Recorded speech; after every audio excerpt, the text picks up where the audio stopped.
CTV News special report. Parliament Hill on this Wednesday evening, a December scene on the outside, but lots of activity inside as politicians try to work their way through an unprecedented political drama. Good evening, I'm Lloyd Robertson for CTV News. Prime Minister Stephen Harper is about to address Canadians on the turmoil swirling around his government. And what a week in Canadian politics. The agenda has not just been changing by the day, but by the hour, as Conservatives try to hang on to the government in the face of a determined coalition of opposition parties ready to vote them out at the first opportunity. That was to have happened on Monday. Now it may happen next Monday, depending on the way forward the Prime Minister charts for himself and his government in this critical statement to the nation. Opposition leader Stéphane Dion will have a say following Stephen Harper, and we'll have a reaction following both. Now to the Prime Minister on Parliament Hill in Ottawa. Good evening. Canadians take pride in our history as one of the world's oldest continuous democracies. During the past 141 years, political parties have emerged and disappeared, leaders have come and gone, and governments have changed. Constant in every case, however, is the principle that Canada's government has always been chosen by the people. And following the light of this democratic tradition, Canadians have built one of the most peaceful and prosperous countries the world has ever known. A land of hope and opportunity that inspires others around the globe and has drawn millions as new immigrants to our country. On October the 14th, for the 40th time since Confederation, Canadians voted in a national general election.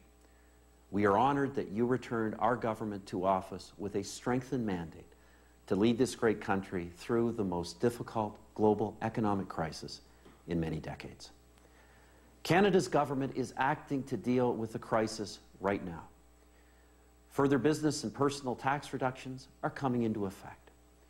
We are doubling spending on infrastructure.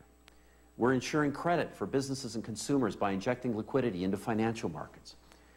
We're helping seniors who rely on RIF income and securing pension plans. We're implementing the Automotive Innovation Fund, and working with the Government of Ontario, we are undertaking due diligence on any further requests for assistance from the auto industry.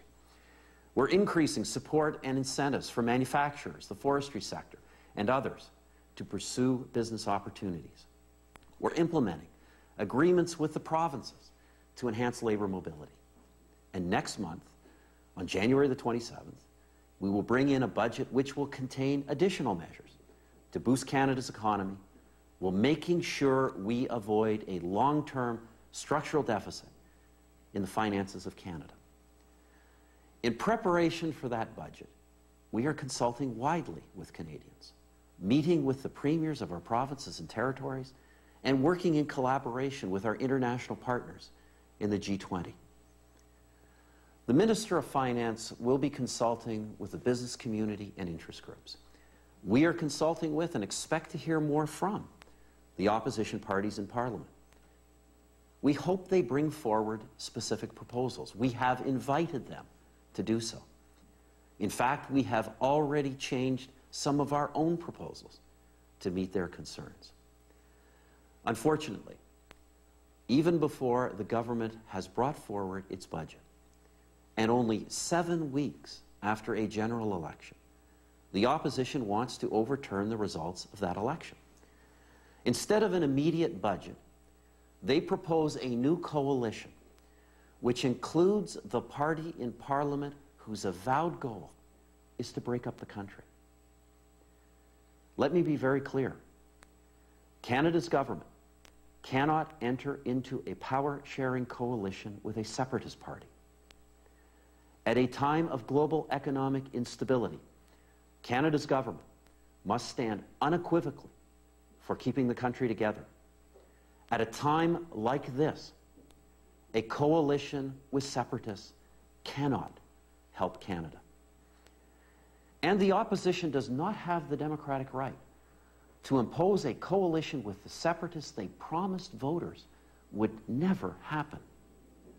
The opposition is attempting to impose this deal without your say, without your consent, and without your vote. This is no time for backroom deals with the separatists.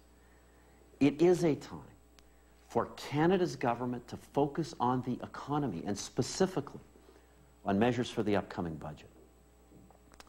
This is a pivotal moment in our history. We Canadians are inheritors of a great legacy, and it is our duty to strengthen and protect it for the generations still to come. Tonight, I pledge to you that Canada's government will use every legal means at our disposal to protect our democracy, to protect our economy, and to protect Canada.